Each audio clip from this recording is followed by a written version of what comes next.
بسم اللہ الرحمن الرحیم الحمد للہ رب العالمین والصلاة والسلام علی اشرف الانبیاء والمرسلین وعلی آلہ وصحبہ اجمعین۔ انما امرہ اذا اراد شیئا ان یقول لہ کن فیکون۔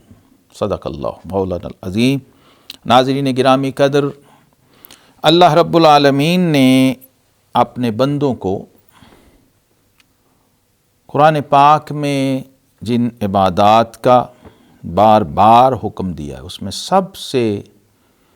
جو ٹاپ کلاس عبادت ہے، جو سر فہرست ہے اور جس میں کوئی وقفہ نہیں ہے، وہ ہے ذکر الہی، یاد الہی، اللہ کا ذکر، اللہ کو یاد کرنا۔ اور کسی اور حکم میں اتنا عموم اور شدت نہیں ہے جتنی اس میں ہے۔ وَاذْكُرُوا اللَّهَ ذِكْرًا كَثِيرًا فرمایا گیا ہے۔ کثرت جو ہے اس پر بہت زور ہے، ذکر ہو اور کثیر ہو۔ آج اسی حکم کی تعمیل میں ہم ایک نیا سلسلہ گفتگو ماہ رمضان المبارک کی مناسبت سے شروع کر رہے ہیں، جس میں ہم روحانی اذکار پر بات کریں گے۔ یعنی اسلام میں جو اوراد ہیں، اذکار ہیں، وظائف ہیں ہمارے دین میں، اس کا ایک سلسلہ گفتگو ہم شروع کر رہے ہیں، جو اسلامی اوراد و اذکار پر مبنی بصیرت افروز سلسلہ ہوگا۔ اس میں ہم قرآنی اور مسنون اذکار کے باطنی اور روحانی پہلو کو اجاگر کریں گے، اور اس میں کوشش ہوگی دینی اذکار و وظائف کے اسرار پر بھی حتی المقدور روشنی ڈالی جائے آئندہ۔ آج ہم آغاز کر رہے ہیں ایک ذکر سے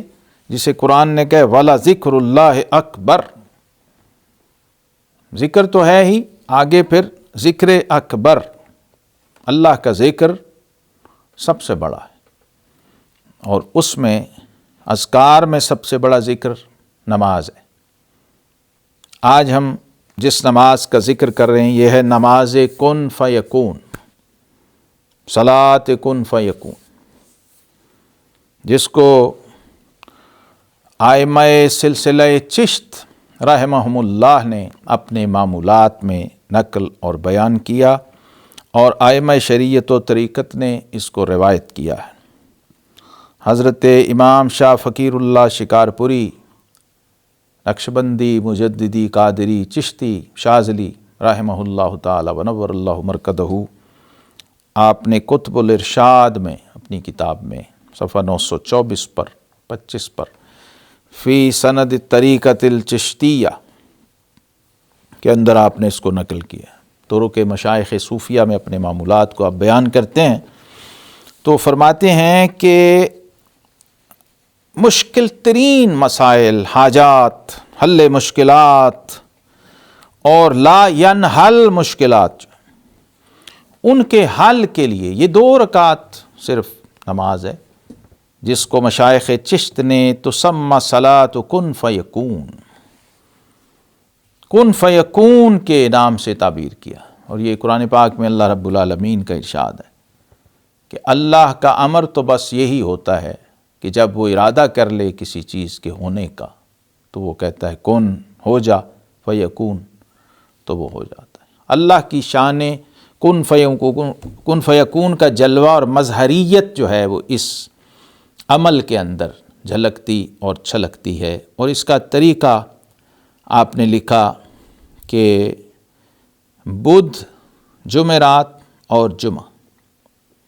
رات کو عشاء کے بعد، بدھ یوم الاربعاء، یوم الخمیس اور یوم الجمعہ، 3 دن جو ہیں، بدھ، جمعرات، جمعہ، اس میں یہ 2 رکعت نماز ہے،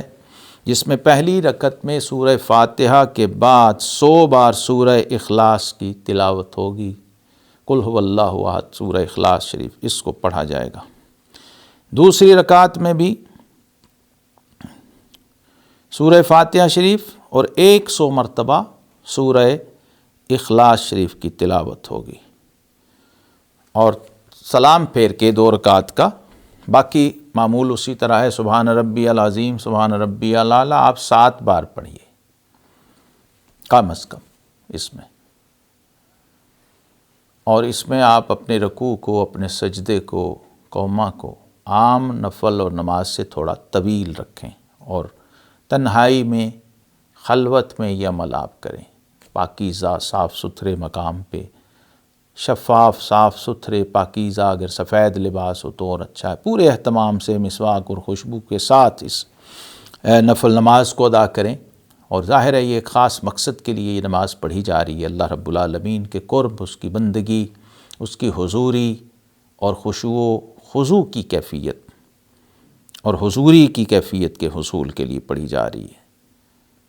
تاکہ آپ کی مشکلات، آپ کے مسائل، آپ کی پریشانیاں وہ بغیر کہے حل ہوں، یعنی آپ سراپا دعا اور سراپا التجا ہوں اس نماز میں، کیفیت یہ۔ پھر آپ 100 بار پڑھیے سلام پھیر کے، یا مسہل العثرات و یا منور الظلمات، یا مسہل العثرات و یا منور الظلمات، 100 بار آپ یہ 2 کلمات پڑھیں گے، پھر 100 مرتبہ استغفار، یعنی ایک تسبیح 100 دانے کی استغفار پڑھیں گے، اور 100 مرتبہ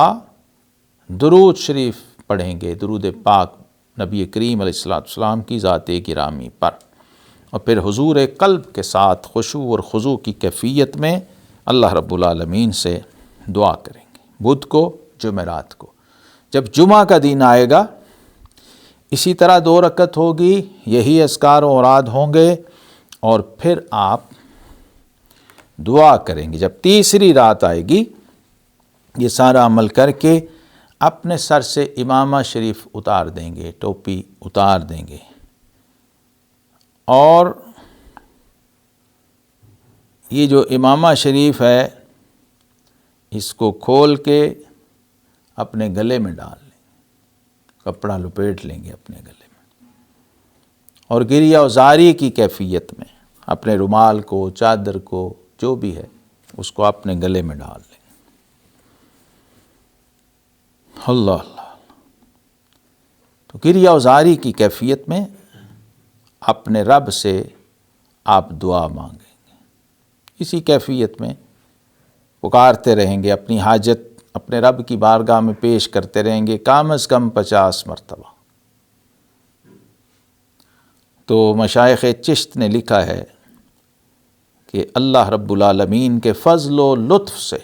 یہ قوی امید ہے کہ اس کا یہ عمل اور اس کی دعا مستجاب ہوگی، کیونکہ ہوا تعالی عالم و علمہ احکم۔ وآخر دعوانا ان الحمد للہ رب العالمین۔